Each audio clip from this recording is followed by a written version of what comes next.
Hello বন্ধুরা, good morning. কেমন আছো তোমরা সবাই? আশা করি ভালো আছো, সুস্থ আছো। আমিও বেশ ভালো আছি, সুস্থ আছি। নতুন ব্লগের সঙ্গে জানাই তোমাদের অনেক অনেক স্বাগত। আজকের ব্লগটা শুরু করছি অনেক দেরি থেকে। এখন বাজে 9টা থেকে ব্লগ শুরু করছি। ঘুম থেকে উঠেছি সেই অনেকক্ষণ আগে। ছেলেকে খাওয়ানো দাওয়ানো কমপ্লিট হয়ে গেছে, ওকে শুইয়ে দিয়েছি।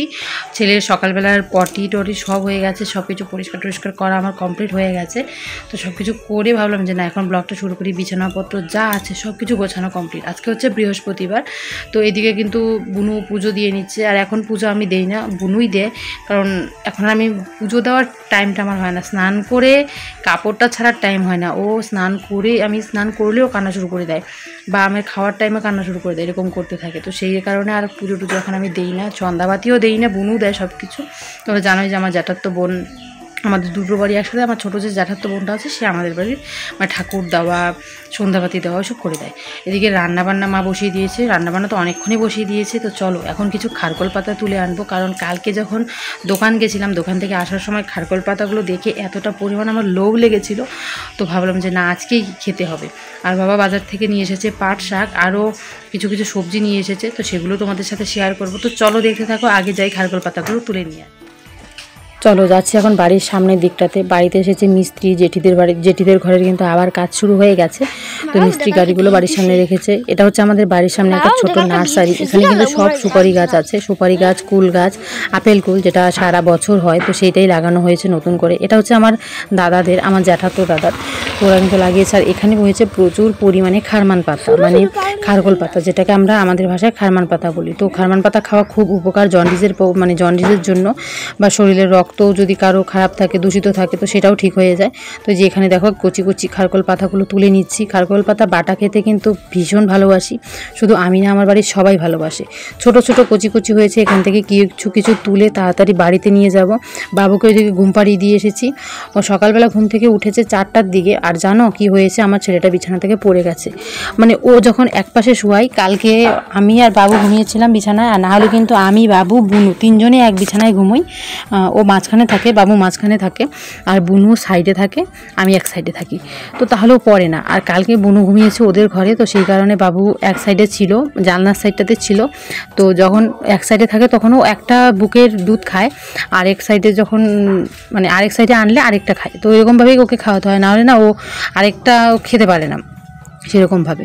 তো ওকে যখন এই সাইডে এনেছি, মানে আমাদের যে সাইডটা দিয়ে ফাঁকা, ওই সাইডটাতে এনেছি, জানি না ও তো এখন উল্টানো শিখেছে। মানে ও কিন্তু আগে সোজা হতো, মানে সোজা হয়ে এখন উল্টে যায়, উল্টে গিয়ে মানে উল্টা পাল্টা করে বিছানা এই মাথা ও মাথা গড়াগড়ি করে।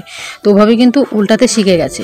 তো সে উল্টাতে উল্টাতে বিছানা থেকে পড়ে গেছে। জানি না ছেলেটা ব্যথা পেয়েছে কি না, আর শরীরে কোনো দাগ হয়নি, ব্যথা তো পায়নি মনে হয়, কারণ প্রথমত বালিশ পড়েছে, তার উপরেও পড়েছে, তাই মনে হয় না বেশি একটা ব্যথা পেয়েছে। কিন্তু যখনই ও পড়েছে, জানো আমার বুকটা একদম ধকধক করছিল, এতটা পরিমাণ খারাপ লাগছিল সেই টাইমটাতে। ফার্স্ট ছেলেটা আজকে বিছানা থেকে পড়ে গেল, আর ছোট মানুষ, চামড়া নরম হয়, তো সেই কারণে কিন্তু খুব ভয় লাগছিল।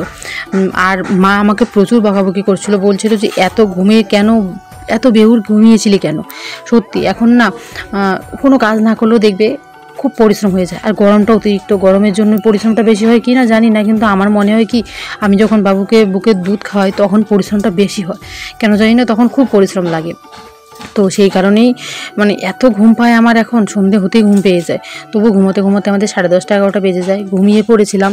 আর ভোরবেলার দিকে জানো যে তোমাদের সবারই একটু ঘুমটা বেশি চলে আসে, সেই ভোরবেলার দিকে কিন্তু বাবু পড়ে গেছিলো। এতটা আমার তখন খারাপ লেগেছে, আর সেই টাইম থেকে আমি ঘুমোইনি। আজকে সেই 3:30 4টের দিকেই উঠে পড়েছি। ও পড়ে যাওয়ার পরের থেকে উঠে পড়েছি, আর ঘুম হয়নি। শুয়ে শুয়ে কতক্ষণ কান্না করেছি, ছেলেটা আমার কাছ থেকে পড়ে গেছে। ভাবলেই একটা কেমন যেন লাগছে, যে মায়ের কাছে সব বাচ্চারা সেফ থাকে, সেই মায়ের কাছে আজকে আমার কাছ থেকে পড়ে গেল। এটা ভাবতে যেন আমার শরীরটা আগেই শিহরিত হয়ে উঠছে। তো চলো, বাচ্চা কাচ্চা তো পড়বেই, আরও বড় হবে পড়বে, কিন্তু প্রথম পড়াটা কিন্তু একটু অন্যরকম, সত্যি ভয় লাগে একটা। তো খারকোল পাতা নিয়ে চলে এসেছি ঘরে। তো মা এগুলো রান্না করবে, আর বুনু এখানে খাচ্ছিল সন্দেশ, তো আমাকে একটু খাইয়ে দিল। আমি বললাম যে না না, আমি খাবো না। সন্দেশটা ফ্রিজ থেকে বাইরে করার পরে এত পরিমাণ ঠান্ডা ছিল, আমি খেতে পারিনি। বাবা এদিকে বাজার করে নিয়ে এসেছে এই যে দুধ। আমাদের গরু এখন দুধ দেয় না, তো সেই কারণে আমরা কিন্তু এই প্যাকেটের দুধগুলো এনে চা করে খাই। আর তার সাথে বাবাকে আমি টাকা দিয়েছিলাম, বাবুর জন্যই নেস্টোজেন নিয়ে এসেছে। এখন আমি ছেলেকে নেস্টোজেন 1 খাওয়াই, কিন্তু পরের মাস থেকে নেস্টোজেন 1টা খাওয়ানো যাবে না, কারণ পরের মাস থেকেই বাবু 6 মাস পড়ে যাবে, তখন থেকে নেস্টোজেন 2টা খাওয়াতে হবে। তারপর নিয়ে এসেছে চিনি চা পাতা, যেটা প্রত্যেকটা দিনে আমাদের খুব দরকার, সকাল বিকেল সন্ধে দুপুর আমাদের চা না হলে চলে না। বাঙালি মানেই কিন্তু চায়ের আড্ডা, তাই না বলো? আমরা কিন্তু চা খেতে ভীষণ ভালোবাসি। তারপর এখানে বসে গেছি কতগুলো খারকোল পাতা নিয়ে, আর এগুলো বোন তুলে এনেছে। কিছু পরিমাণ আমরা রান্না করব, কিছু পরিমাণ বলছে মামা বাড়িতে পাঠিয়ে দেবে। মামির ভীষণ জন্ডিস ধরা পড়েছে, তো ওদের বাড়িতে পাঠিয়ে দেবে। মামিও কিন্তু এই খারকোল পাতার বাটা খেতে ভীষণ ভালোবাসে। আর দেখো পাতা থেকে কি সুন্দর ফুল বেরিয়েছে, ফুলগুলো দেখতে কিন্তু ভীষণ ভালো লাগে। এই পাতাগুলো কিন্তু কচু পাতার মতো ভীষণ গলায় ধরে, যদি একটু ঝাল টাল দিয়ে বাটা করো না তাহলে কিন্তু গলায় ধরে না। আর আমি এনেছি এই যে এগুলো, তো এখান থেকে ছিঁড়ে ছিঁড়ে এখন তাড়াতাড়ি করে রাখবো। আর যে ডাঁটাগুলো আছে ডাঁটাগুলো ফেলে দেবো, কারণ ডাঁটাগুলো শক্ত, ডাঁটাগুলো সেদ্ধ হতে দেরি হয়। আর না হলে কিন্তু মানে ডাঁটাগুলো দিয়ে যদি রান্না করা হয় তাহলে অনেকটা সময় লাগবে রান্না করতে, আর ডাঁটাগুলো ফেলে দিলে সময় বেশিক্ষণ লাগবে না। তো এখানে মায়ের জন্য আমি তাড়াতাড়ি সবজি করে দিচ্ছি। মা যখনই রান্না করে আমি চেষ্টা করি মায়ের সাথে সাথে সবজিগুলো করে দেওয়ার, তাহলে কিন্তু দেখবে তাড়াতাড়ি হয়। যে ছিল এই জায়গাটা পিসিদের আর ওই জায়গাটা আমাদের, ওখানে পুরোটাই একদম যেদিন পুজো হয়েছিল সেদিন। আর এগুলো প্রচুর তিতা, এগুলো খাওয়া যায় না, কারণ পুজোর দিন খেতে হয় তাই খেয়েছিলাম। এখন আর খাবো না বাবা, এগুলো যে তিতা, প্রচুর তিতা। মাকে বলবো, মা যদি বলে খেতে তাহলে একটা এসে পরে নিয়ে যাব পুড়িয়ে খাওয়ার জন্য। এখানে উচ্ছে গাছ হয়েছে,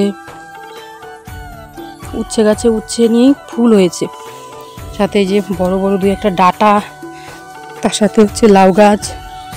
চলো বাড়ি যাই, মাকে গিয়ে বলি যে মা বেগুন নেই, গাছ আছে কিন্তু একটা বেগুনও নেই, কোনো লাভ নেই। আর তোমাদের দেখাচ্ছি খুব সুন্দর লেচুর ফল এসেছে। এবার যেন আমাদের গ্রামে বেশি আলু হয়নি, আমও বেশি একটা হয়নি, গাছে আম নেই। কোনো বলেছি, ওর বাবা বলছে যে তোমার যা ইচ্ছে করো, আমি তোমার টাকা ছেলের টাকা দুটোর মধ্যে কোনোটাতেই হাত দেবো